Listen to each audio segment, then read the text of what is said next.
Today I have an awesome video for you guys. My brother gave me the mission to recreate this Porsche Carrera GT model kit into a wall piece art. And the reason is because he wanted to give it to his mentor as a gift, and we also wanted to show him all the components of his car and the engineering of the Porsche Carrera GT. And the reason why we came up with this idea was because we were inspired by the Tamiya parts collection, where they built different components of the LaFerrari GTR and certain motorcycles in this knolling technique where they display all the components of those vehicles, and it was pretty cool to be able to do so with this Porsche Carrera GT. To get started for this build, we're first going to have to take everything out of the sprues. As you can see here, everything's still in the plastic and also in the sprues. We're going to have to cut everything out individually, and then we're going to have to prep them and paint them so that we can get the right color within the Porsche Carrera GT as its mentors. And lastly, put everything onto the frame so that we can see where everything goes and mock it up, and lastly glue it onto the frame.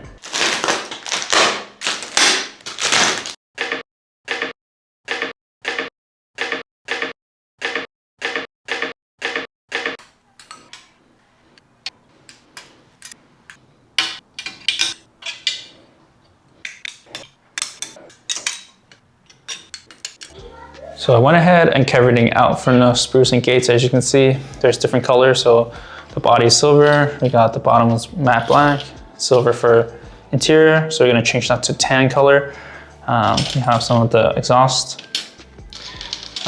engine parts, so everything's in different colors. So I'm gonna go ahead and put everything in sticks so that they're ready for prep for paint, and then show you guys a little bit of the painting process. So it's day 2, it's paint day, and I already separate all the parts based on the body, interior, exterior, and all of the miscellaneous. So we have the colors for the body, which is silver.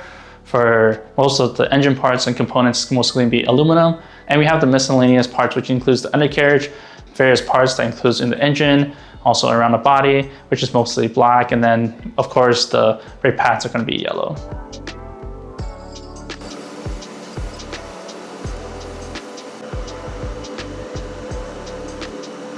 All right, so I went ahead and finished painting the silver parts of the body and the interior parts that are the similar colors. So I want to show you guys real quick. We have all the interior parts and the body painted. This is just the first coat. Basically, we're gonna paint another coat for everything else. You can see I painted the wheels, painted everything, interior parts, exterior for the exhaust, and then body colors. So we finished the silvers, but haven't finished the metallic silver yet. So we're gonna let this dry, and then we're gonna apply the clear coat for only the parts that require clear coat. As you can see, the body mostly, but the interior wheels should be fine as is. So they have a little bit more of a matte finish because it's similar to what our brother's mentor's car is.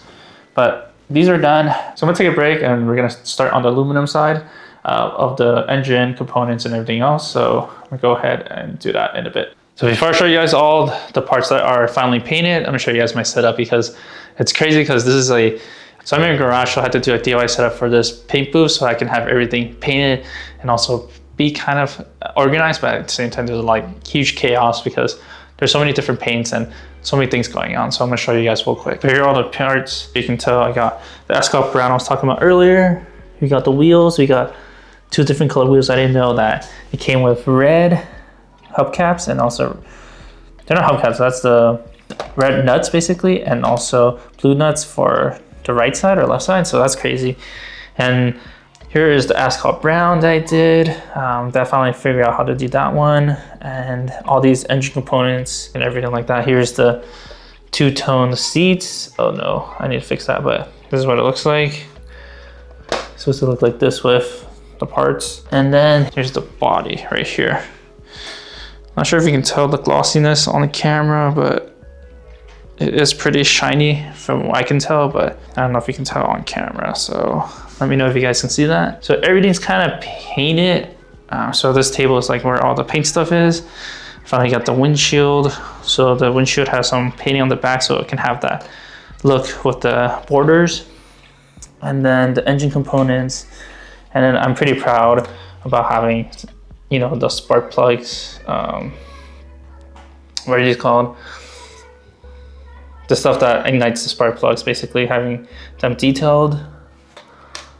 And yeah, overall looks pretty good. I'm happy about the results of the paint job and everything, so I'm gonna go ahead and organize everything, clean up the station, because it is chaos right now with all the paint booth and everything like that. So after that, I'm gonna take it back upstairs and we're gonna assemble it into the frame. So I went ahead and cleaned up most of the parts off this table that I'm gonna utilize and purchased a shadow box that I'm gonna be utilizing to put all the parts in. So let me show you guys right now. Here's the shadow box right now. It's glass, so you can kind of see it's a mirror effect right now. So we're gonna go ahead and put the parts in here just to do a mock-up real quick so that we can see where they go. And then after that, we'll take a picture and see what it's gonna look like. Before we put the parts in the shadow box, we're gonna have to cut this acrylic piece here. So as you can see, it's covered right now with protective film. And then we're gonna cut it to shape to match what the frame is so that we can kind of fold up a piece here with a wider background or a lighter background so that we can take a picture and be able to have a reference where all the parts are going to be. So I'll go ahead and cut this first.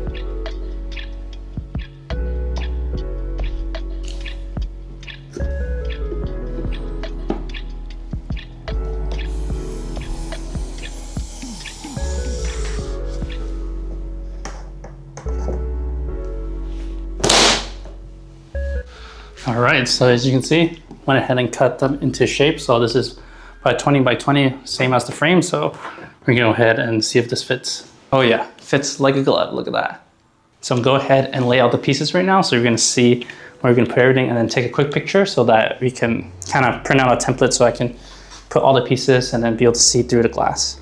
So I went ahead and did a test fit so you can see the model fits perfectly in there. We got the exterior, undercarriage, and lastly, the actual frame of the car. So it's pretty good for my taste. So go ahead and start test fitting everything and see how it goes.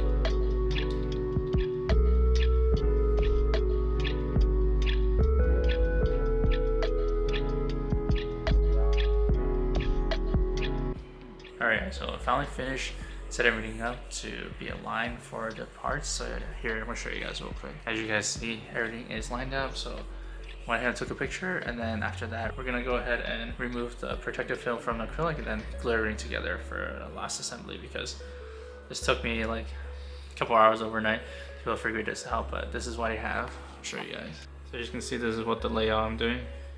To be honest, you can make the layout however you want, but I thought this would be a pretty cool layout with all the parts like this and utilizing all the parts.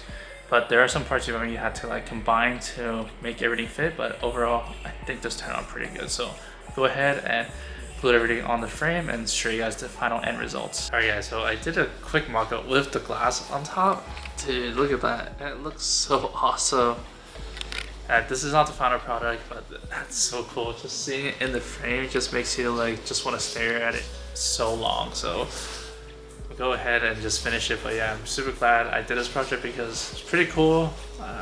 Pretty cool as being a gift to someone, but overall, I think being able to see all the components of the vehicle really stands out rather than just building a regular car, because you can't really see all the intricate parts of all this Porsche Carrera GT. So like, able to see, you know, the wheels, the little things you don't really see every day. So it's pretty cool. So super glad I did this. I'm gonna go ahead and take a nap, and then the next day I'm probably gonna start putting everything onto the clear glass so that everything will stand up and be able to frame it up onto the wall.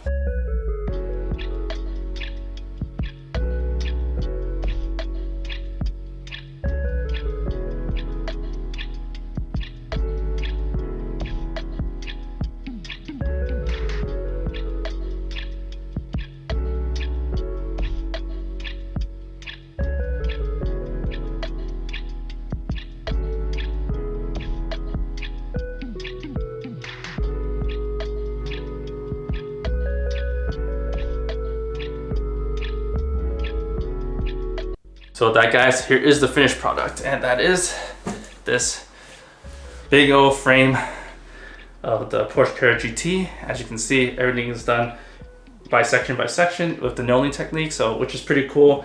I didn't think I was gonna be able to pull this off, but overall, in the end, I was able to take my time and be able to pull off this build. So hope you guys enjoyed today's video, because I really enjoyed this. But if you guys like this kind of video, let me know down in the comments below. But I really hope my brother's mentor really enjoys his gift, as this was a fun build, but also difficult because I have to make everything straight and also perfect. So with that, guys, hope you guys enjoyed today's video. Remember to like, comment, subscribe. See you guys on our next one.